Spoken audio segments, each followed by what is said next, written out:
घुंघराले बाल। राइना बचपन से ही खूबसूरत थी। उसके लंबे लंबे घुंघराले बाल से हमेशा उसका चेहरा ढका रहता। अरे भूत में बनकर घूमती रहती है, चल तेरे बाल कटवा दूं। अच्छा क्यों भला? स्कूल में तो सारा वक्त बांध कर घूमना पड़ता था, अब तो मैं कॉलेज जाऊंगी और बाल खोल कर घूमूंगी। हाँ। अरे ये बाल देख रही है, ऐसे लगता है जैसे मधुमक्खी का छत्ता। खैर घने घने घुंघराली बालों से राइना सुंदर तो लगती, लेकिन उसे संभालना उसके लिए बड़ा काम था। अरे माँ शैम्पू खत्म हो गया है, इस बार वो वाला लाना ना जो घुंघराले बालों को और बाउंसी बनाता है। माँ ले आना हाँ जरूर से, कल मेरा कॉलेज का पहला दिन है, मैं चाहती हूँ सब मुझे देखकर जले। अगले दिन राइना कॉलेज पहुँचती है, जहाँ एक लड़का उसे छेड़ते हुए कहता है, अरे लगता है चाउमीन में सोया सॉस कुछ ज्यादा ही गिर गया। अरे मुझे तो चेहरा दिख ही नहीं रहा। लड़कियाँ भी राइना का मजाक उड़ाती है। अरे यार ये कंगना की कॉपी करके कौन आया है? लोकल कंगना और कौन? राइना को सभी पर गुस्सा आता है, लेकिन वो कुछ नहीं कहती। स्कूल में तो बाल बंधे ही रहते थे, लेकिन कॉलेज में राइना एक लड़के से कहती है, हाय मेरा नाम राइना है, मुझे आर्ट्स डिपार्टमेंट में जाना है, कहाँ से है रास्ता? अपने बाल हटाकर देखो, सामने ही बोर्ड लगा है। राइना को कॉलेज में भी दोस्त बनाने में दिक्कत आ रही थी। वो रोते रोते घर आ जाती है। माँ मैं क्या करूं? आज तो सारा दिन लोगों ने न जाने क्या क्या बोलकर मेरा मजाक ही बना कर रख दिया। माँ प्लीज कुछ करो ना मेरे बालों का। मैंने तो पहले ही कहा था कटा दे, पर तू। अरे कटाने से क्या होगा, उल्टा जो थोड़े बांध कर ये इन्हें समेट सकती है ना, वो भी नहीं कर पाएगी। तो क्या मेरी कोई दोस्त नहीं बनेगी कॉलेज में, या मैं हमेशा लोगों के मजाक का ही शिकार होती रहूंगी? राइना जोर जोर से रोने लगती है। तभी उसका छोटा भाई आ जाता है और राइना के बालों के बीच एक पेंसिल छुपा देता है। तभी उसका दोस्त भी पीछे से आ जाता है। अरे ढूंढो ढूंढो, कहाँ है पेंसिल? मैं नहीं बताऊंगा।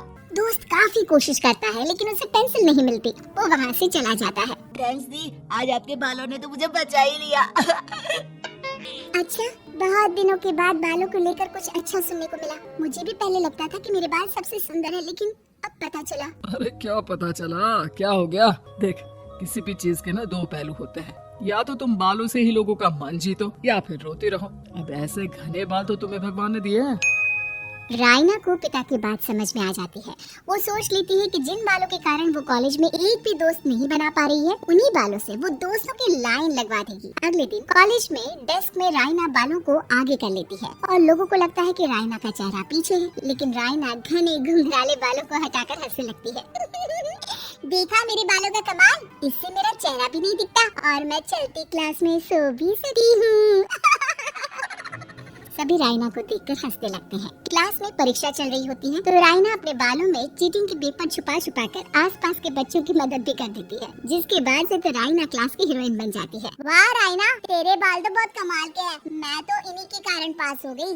और पता है, मैं तो अपने काम का सामान राइना के बालों के बीच में ही फंसा देती हूँ। जैसे जैसे काम होता है वैसे वैसे इस्तेमाल करती हूँ। अब तो क्लास में हर कोई राइना के साथ बैठने की जिद करता। राइना में इसे लेकर घमंड आ जाता है। उसे लगता है कि वही क्लास की सबसे डिमांडिंग लड़की है। फिर एक दिन, मैं इस कॉलेज में नई आई हूँ, क्या आप मेरी दोस्त बनेंगी? मैं? Oh, sorry, मैं इस क्लास की सबसे डिमांडिंग लड़की हूँ। हर कोई मेरे साथ ही रहना चाहता है। एक काम करो ना, वो पीछे की सीट दिख रही है, जाओ जाकर वहीं बैठ जाओ। लड़की को राइना की बात बहुत बुरी लगती है, लेकिन वो करती भी तो क्या, जाकर चुपचाप पीछे की सीट पर बैठ जाती है। तो आज का लेसन सबने याद किया है ना बराबर से? जितनी भी चीटिंग करने वाली लड़कियां थी, वो राइना के पीछे जाकर बैठ जाती है और जोर से चिल्लाती है, जी मैम सब कुछ याद है, कहीं से भी पूछ लो, हम तो मास्टर है मास्टर। क्यों? ये बोलकर वो राइना के कंधे पर हाथ रख देती है। राइना भी खुश होती है कि कॉलेज की सबसे स्मार्ट लड़कियों का ग्रुप उसका दोस्त है। पीछे बैठी वो लड़की देखती है कि कैसे मैडम के सवाल लड़कियां राइना के सर को देखकर दे रही हैं। शाबाश, मुझे खुशी है कि तुम लोग इतनी अच्छी पढ़ाई करने लगी हो। मैं प्रिंसिपल से कहकर तुम लोगों की स्कॉलरशिप की बात करूंगी, जिससे तुम लोगों के माता पिता का पैसा जो फीस में लग रहा है वो बच जाए। सभी लड़कियां खुश हो जाती हैं। टीचर के जाने के बाद एक लड़की कहती है, गर्ल्स अब हम लोग ना सिर्फ सबसे स्मार्ट बल्कि सबसे इंटेलिजेंट भी हो गए हैं। इसी बात पर आने वाले संडे को मेरे घर पर पार्टी, सबको आना है, ओके? सभी लड़कियां पार्टी के लिए एक्साइटेड हो जाती हैं। रायना भी। माँ, मेरे कॉलेज की सबसे स्मार्ट लड़की ने पार्टी रखी है संडे को। मैं भी वहाँ सबसे अच्छी दिखना चाहती हूँ, लेकिन ये बाल घुंघराले बालों का तो कर भी क्या सकती है।